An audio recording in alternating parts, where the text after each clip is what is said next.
Okay, YouTube, here we are. Well, doing the rockers. Had to pull the rear quarter panel piece off. Didn't really want to, but I'm glad I did now actually. But it's easier to do the rockers with this piece off.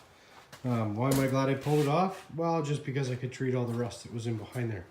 It was pretty easy to pull off. Had to cut the back portion off because I don't feel like getting the bumper off yet. Again, I don't claim that everything that I'm doing is right or what someone else would do. It's just what I'm doing. Do it your way. But there's the fender I took off. So I pour 15 to everything.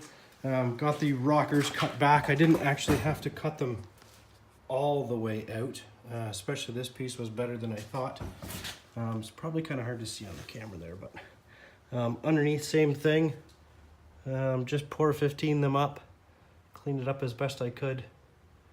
Again, didn't cut the whole thing out because I didn't need to, so that'll leave me a lip to weld to. So we should get out once this pour 15 dries up. Maybe tomorrow I'll be able to weld in some of the rocker patches and get closer to this side being a little bit more completed. Thanks for watching.